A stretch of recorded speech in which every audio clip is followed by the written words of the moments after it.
Hey everybody, welcome back to Dental Unfiltered. I'm Matt Brown. I'm here with my normal co-host, Dr. Andrew Vallo. Dr. Vallo has a group. I've been to a few of these actually for some other DSOs, one in Colorado or one out in Oklahoma. I think it's really good to bring groups to bring your whole team together in one place, have a chance as a leader to transfer emotion to them, get them excited, and also invest in them every hour with different trainers and speakers. All three of them are sick. And I think for even a small practice where this is really important is kind of like a retreat almost, where you have a day where at least the practice is shut down and you have time for all you guys to come together, because the chaos of running the practice is a storm, right? And when the dust settles, there's always some cleanup to have to be done. And I think that cleanup could be physical cleanup. It could be investing in your team cleanup. It could be refocusing the team, getting them going the right direction, getting cleanup, which I think those two things get severely neglected at the individual practice level.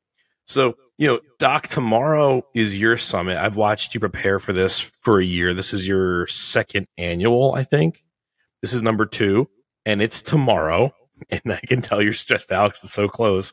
Talk about what is the purpose? Why do you feel the need to do a summit for your group? And how does that relate down to really a practice organization of any size? Tell me why you want to do it so bad. I'm going to start off by saying, if you're listening right now and you're thinking like, oh, Dr. Vallo has 10 offices, I only have one, this content really isn't for me. I'm going to stop you right there.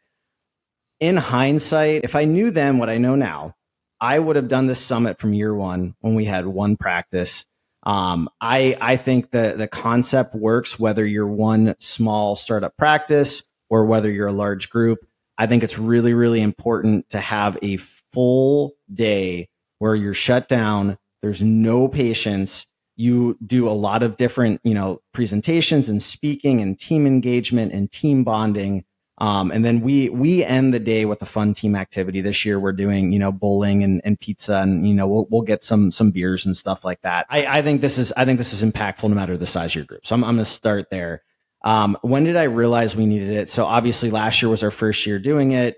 And at that point, I think we were way past the point where we should have been, to start doing this summit.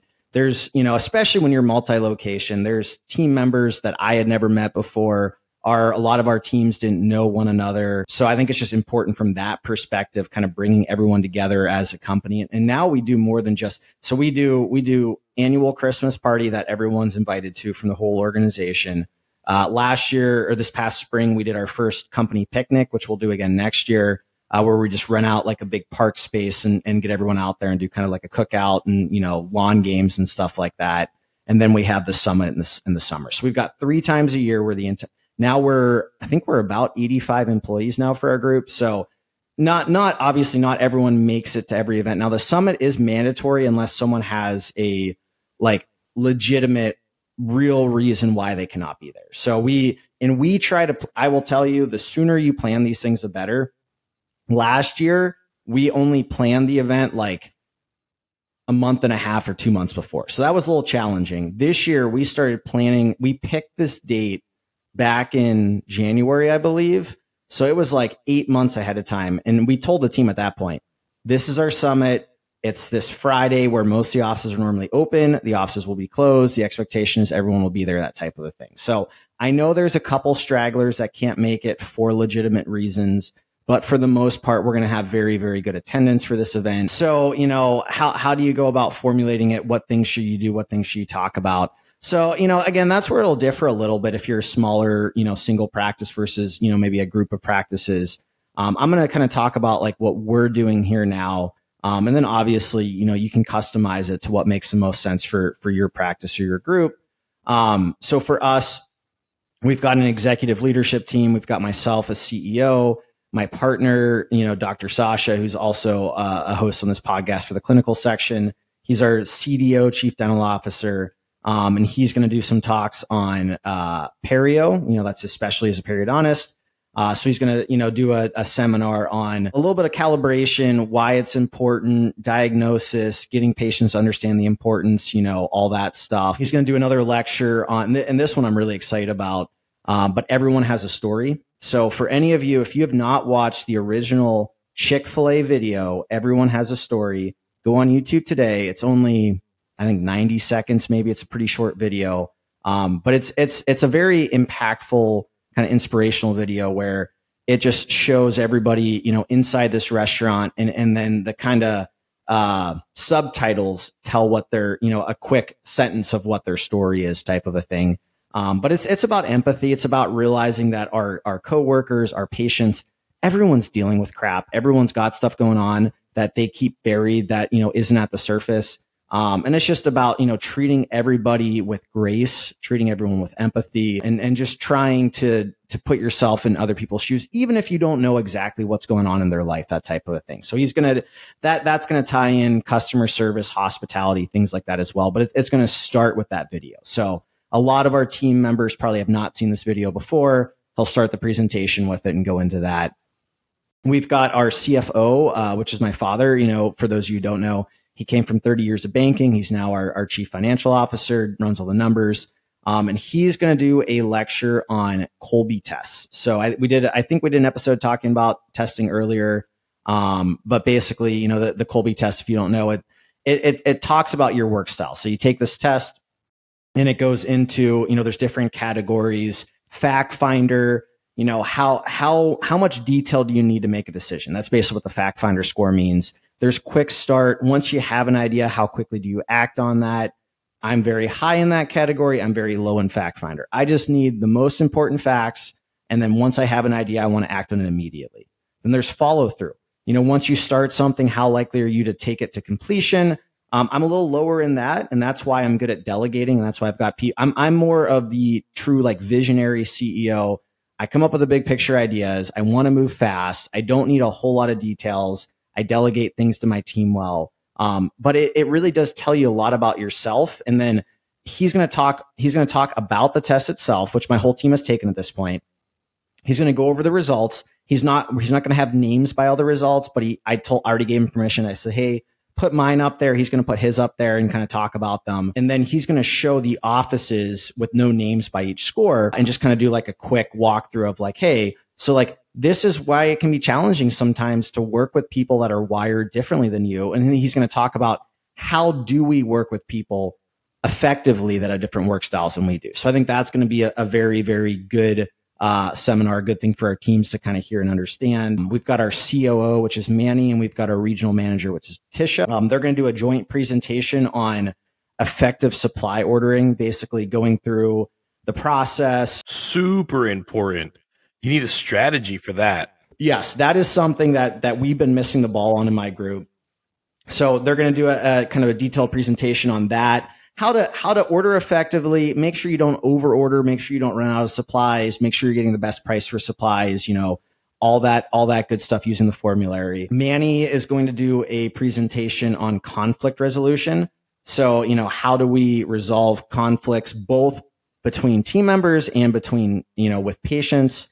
They're going to do some demonstrations on that. My dad, Mike, and Manny are going to do some live demonstrations on conflict resolution. Brooke is our chief sales officer. She's going to do a presentation on getting patients to say yes. And then we're going to do some live role playing with that as well.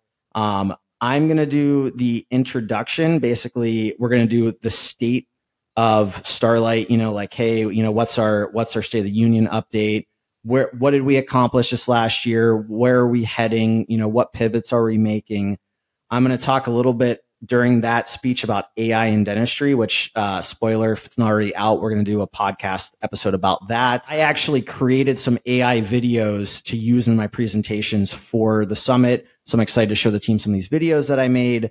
The first one during the intro speech that I'm doing is going to be, it can create 8-second clips and you type in what you want the video to be and it kind of spits it out. And then guys, it's not always perfect. But it's pretty cool what it can do. So the first video I made, I am a toothbrush and I'm sweating profusely from the forehead and I'm sweating toothpaste from my forehead and I'm wiping my brow. And on my name tag, it says Dr. Andrew Vallow, CEO, Starlight Dental Management.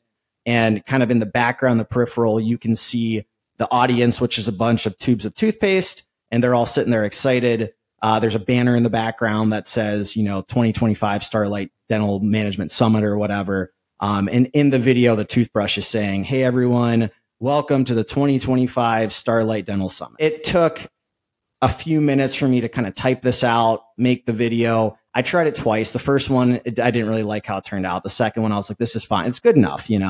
I think it's only going to get a heck of a lot better over the next 12 months here. But the cool thing is you can use this for presentations or meetings with your team. You can use it for social media. I haven't done it yet, but I'm planning to, drop some videos to like Instagram and our Facebook pages and stuff from it.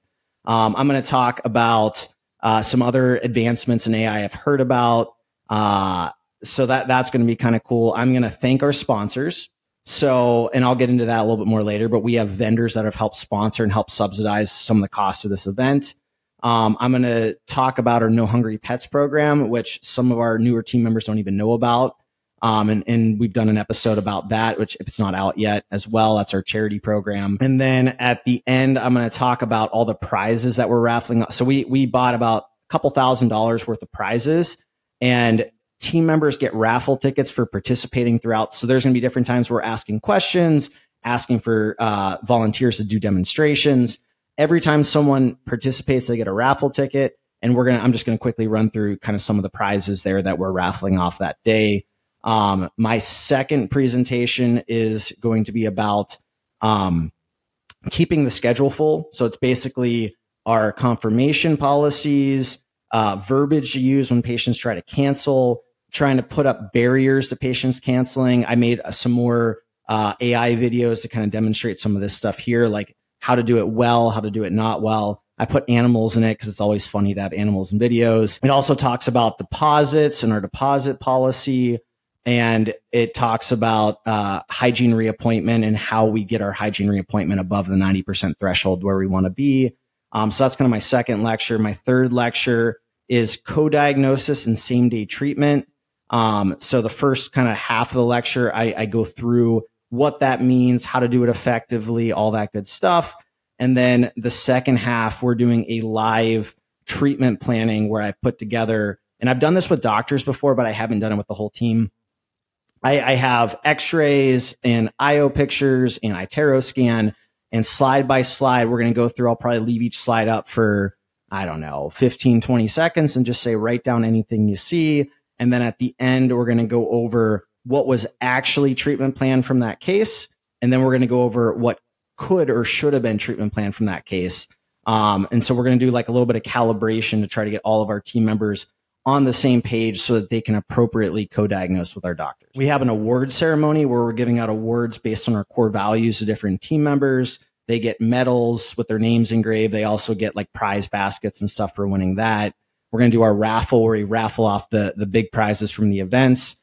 And then I had mentioned sponsors. So last year, somebody had mentioned to me like a week before the summit, you should reach out to your vendors and see if anyone wants to sponsor it. And like they love sponsoring stuff like this. So in a rush, I reached out to a few sponsors. We got a couple $1,000s. I think last year's event cost about $15,000. So we did subsidize a small portion of the cost. This year, we started reaching out to vendors like 6 months ahead of time. And I actually used a sponsorship packet, or I didn't use it, but I kind of based our sponsorship packet off a sponsorship packet for a charity gala event that we, attend every year. And I basically made different tiers of sponsorship, including, event title sponsor, whatever, different things that included for sponsoring. Some people get to get up and give like a quick 5 to 10 minute presentation at the event. Some people get like a small booth at the event. Some people just get their name on, on a sign and an email correspondence or whatever it is. But then what I did is I literally went through our credit card and our bank statements. I found every single vendor that we've given money to and I tried to find like the highest up person I could find in the company, sent them an email that I had crafted, basically telling them about our event, how I appreciate their partnership, and how we would be honored to have them, do a sponsorship level. We kind of set a deadline for it. I think it was like 60 some vendors I reached out to. Of those 60 some vendors, I believe like 20 to 25 decided to sponsor the event. That's really good. I would not expect that number. Yeah, we got almost a third of the vendors did some form. Now, the smallest sponsorship level starts at $300. The event sponsor was $4,500. at the end, we had like a waiting list for some of like the more major sponsorships, in case anyone backed out or something happened. But I realized next year I'm actually going to raise the sponsorship fees because we had way more interest than expected. But we ended up, I think, so this year, the total cost for everything, we rented out a big hotel conference room for the day. We provided transportation and hotel costs to our team members that don't live in the Tampa region. Because now we've got offices in South Florida. We provide breakfast, lunch. We're providing bowling, the prizes, the medals, basically everything except payroll. I don't think we factored that in. I'd have to go back and double check because we are paying the team to be there for the day. So there's substantial costs there. I think everything all said and done for this event for like 85 people, for the full day and the after party type thing, it was close to 30,000. I think about 28,000, give or take. And I think our total sponsorship donations were like 21,000. So we covered a good portion of the cost of this event. We were able to subsidize it. We believe in it. We just call them retreats at Energize. We do different departments. We just did leadership and the meta team. We do account managers. And it really is a time like without the chaos of the phones going off and emails and whatever your work day to day is, for the team to just come together and recharge and resharpen the tool and get it ready. I think it is critical. Like, I think in dental, we get in this like rat race of op to op, day to day, production per day. You know what I mean? Like it becomes a race from from morning huddle to the close of the day. I think to stop and take a breath and have the team come together is really critical. I have a question for you though. So early in us doing this, we did Dental Podfest together, and you weren't exactly comfortable on stage talking at the time. Like you were like, you asked the questions. So I was like, all right. I've never been a huge fan of public speaking. I'll say that honestly. It's funny. I have no problem doing this podcast that we now have hundreds of thousands of downloads to. But, I'm sitting here talking to you in a chair. We're not live. There's not a room full of people around me. So it is like, it's a totally different setting than being up on stage. I do think it is one of the most common, phobias, fears, anxieties, whatever it is for people. I don't know why. I don't know why we get so triggered because here's the thing, man. Think about yourself sitting in an audience. You're not really like judging that speaker per se. And actually, I've been to some pretty big events, some pretty big conferences where like the, headline speakers or like the people basically putting on the event that are speaking don't always look super comfortable. They're sweating. You could tell they're nervous. They're kind of rushing through it. So it's like, man, yes, there are some amazing speakers. And I will say that definitely makes the event a lot more, it's a lot easier to really stay in tune to the speech and stuff if people are just really, really good, really comfortable, up there. But at the same time, a lot of people aren't that way and they still do it. So it's in my mind, like I like doing things that scare me, at least in some sense. Like, do I like it in the moment? Maybe not as much, but I do like to push my comfort zone. I do like to do things that scare me a little bit. And as like the CEO and founder of the group, like I got to get up there and speak to our organization 100%. So I will say something that I don't do, and actually I think makes me less nervous, is I don't rehearse my lectures or speeches. So I used to, like when I used to, in school or whatever it was, when I had to get up and give a presentation or a speech, I would rehearse it. But here's the problem. If you have something rehearsed and your mind starts to go blank, you're like, crap. Like, where am I? Where am I going? And it's like, you struggle to recover from that. If you don't rehearse, like I have a general idea, give or take what I want to say. I have the PowerPoints. I've leafed through them a couple times. I kind of know timelines a little bit, although the nice thing about being the CEO of the group is if I run over time, no one's going to really say anything to me. But like, I think that does take away some of the nerves because no one knows what I'm supposed to say. I don't even know what I'm supposed to say. So it's like, if I get a little bit off track, kind of like we don't rehearse any of these podcast guys. I've said it before. We only know the general topic and we have no idea where the episode's going to go. And I think that works to our favor. I think when you rehearse things, it sounds rehearsed. You get more nervous. You get off track. It's hard to recover. When you have no set speech. I actually think it makes it easier. Not everyone might agree with me. And again, there are amazing public speakers that probably are rehearsed to the 100th degree, and they know verbatim, word for word, speed for speed. They work on their deliveries, but that's not me. I have found I do better just doing it this way. Not to mention, guys, I got so much going on. If I don't have the time to like rehearse all these presentations that I'm doing tomorrow. And what I'll tell people is, if you think you're talking slow enough, talk slower. Like if you're up there and you're in your scenario, you're leading an element of people, your group. In my scenario, what's really nice about your scenario is all these individuals, or most of them. In my scenario, I end up on stage in front of a whole lot of other dental subject matter experts, and I'm waiting for somebody to call me out on something being inaccurate. I actually spoke at Dental Boost Camp, and Dr. Todd Fleischman, who's kind of a big deal. He's a Spear and Kois trained guy. Yeah, I know who that is. Yep. Todd's great, and Todd's in the front row and like making faces and stuff, and he looks like the accomplished dentist guy. Like you instantly know, like this guy is top tier dentist. And just note, he was in the front row staring at me the whole time. I didn't know who he was, and it got to me a tiny bit. But like when you're speaking, if you think you're going slow enough, just slow down a little bit, because you don't realize you're probably running through things. I'm like you. I do bullet points. I don't do written out speeches. Now, the subjects I talk about them so often that I can just show up and do it because I talk about it constantly, right? See, I'm going to take the opposite approach, guys. I'm probably going to talk, and you listen to podcast. Someone's probably listening to us on 2x speed right now. That's going to be me in real time tomorrow. You're going to run through it, huh? I know for sure there's a couple of presentations I was missing when I just ran through what we're doing. We crammed. So the event starts promptly at 7 a.m. We've got like breakfast from 6 to 6:45. We've got our breakfast sponsor speaking at 6:50 for 10 minutes. And then I start my intro like right at 7 a.m. We've got to be out of the event by 2 p.m. So we've crammed a lot of different speakers, a lot of different subjects into like 7 hours of time. I don't have my presentations rehearsed. Some of our offices our implant offices are open Mondays through Thursdays. So they're already closed Friday.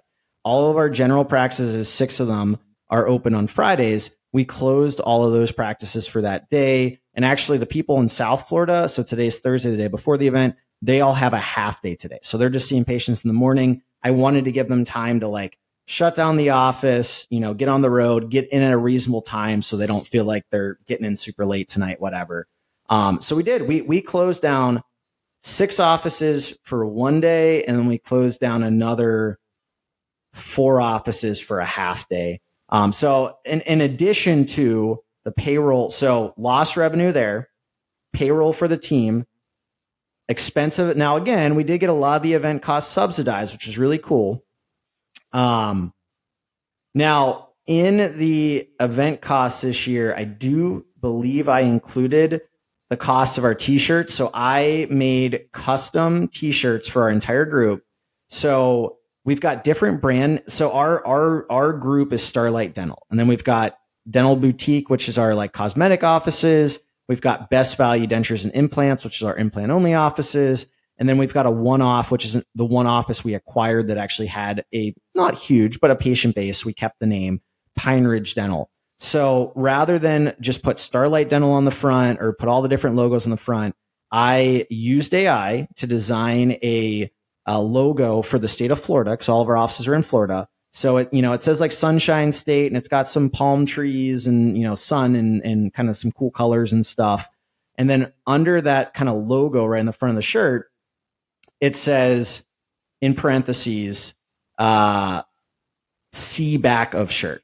So my thought was, when someone's walking by and they see someone with a shirt and it just says Sunshine State and then it says see back of shirt, a lot of people are like, they're curious. People are curious. They want to know what's on the back of the shirt. So that was my best way. I wanted people to actually want to wear the shirt and not just be like, oh, it's a dental shirt. Like I tried to, they're pretty soft feel. I think they look pretty nice. They don't just have like dentistry or a tooth or whatever on them, but they say see back a shirt. You see the back of the shirt.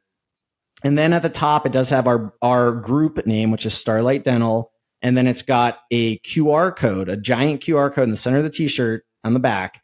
And it says scan QR code, get $50. And then under the QR code, it has the logos from our 3 different brands. It has my name, Dr. Andrew Vallow. and then it says family owned and operated, which is still true. Even though we're a 10 dental office group, we are still family owned. There is no private equity. There's no DSO. It's me and my partner, Sasha. We own the group. And actually, it truly is family operated because my brother is my executive assistant. My dad's our CFO. So, it really is true as well. But my thought was, if someone doesn't know our group, they see that shirt, they see the QR code, they see the $50. It's got my name. It's got a dentist name, like in a signature, and it says family owned and operated. Hopefully they'll be more likely to actually scan the QR code and check us out versus if they just thought it was like another Aspen Dental or whatever it was. So that was my thought process there. I had 2,000 t-shirts made. I initially was going to try to have them made in America. So I went to some of the major like t-shirt, custom t-shirt websites.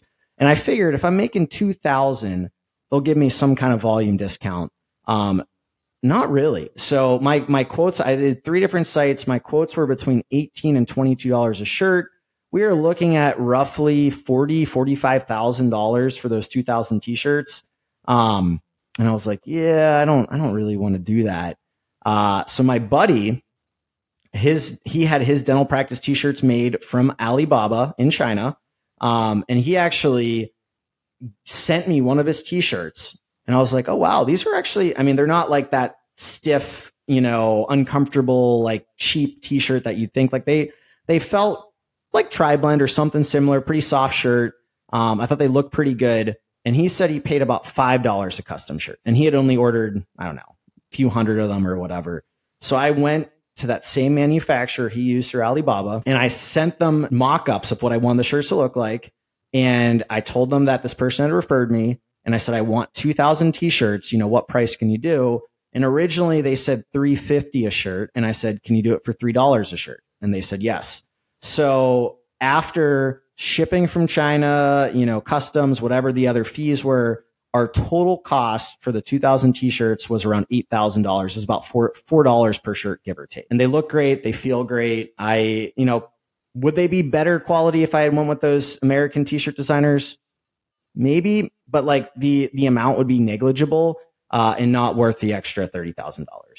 So anyways, all of our team members are wearing the shirts at the summit. We've got shirts to give to the offices to take back to give to patients and things like that too. And then I actually made a new website for our organization called Starlight Dental that's going to link to all of our, Energize made it for me, but it was my idea. It's going to link to all of the different offices. And so when they scan this t-shirt, it's going to go to that website where it's going to talk about, hey, schedule your first appointment, get $50 dental office credit, all that good stuff. So that's our new kind of marketing ploy that we're trying out for our group. Having a summit, whether you're 10, 20, the one I went to a couple years ago was 60, it was a 60 practice group.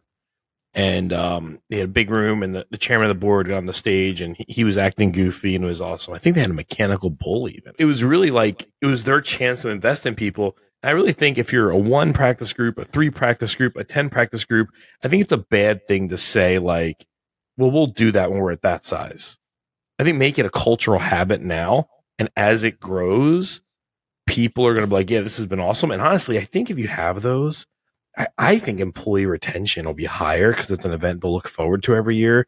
And they'll be like, this is like a serious organization that invests in us. Well, and it's not going to cost nearly as much money and things like that. It might be harder to get as much sponsorship if you're just a single location. I do think I have a little leverage with some of our vendors because we give them so much business. But I guarantee if you reach out to all the different vendors you spend money with, I'm sure people will throw you, a couple bucks here and there. And again, the cost to run one of these days for a single practice is going to be a lot less too, but you could probably still subsidize some of those costs. If you are a group and you've never done this, or even if you've done a summit, but you've never reached out to your vendors, do it, man. Like you give them so much money. They've got budgets, most of these companies, for sponsorships for things like this.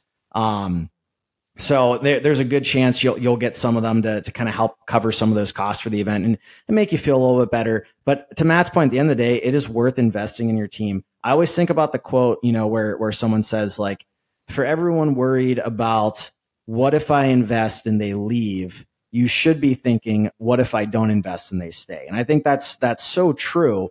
And I feel it. I had this conversation with our CFO, my father, and I said, I feel like I'm very abundance minded. I spend a lot of money on marketing. I invest a lot in myself and in our leadership team. I mean, we're part of different mastermind. I spend hundreds of thousands of dollars a year in different kind of masterminds and business training and leadership and all that good stuff. Not to mention the ridiculous amount of money we spend on marketing. But I have struggled a little bit with the concept of like bringing a lot of team members to different events. One, if I've never been to the event before, how do I know that it's going to be what I'm looking for? So it's like, do I want to spend tens of thousands of dollars to even, bring a portion of our group, or whatever to an event and then find out like this event kind of sucked. It's not what I'm looking for.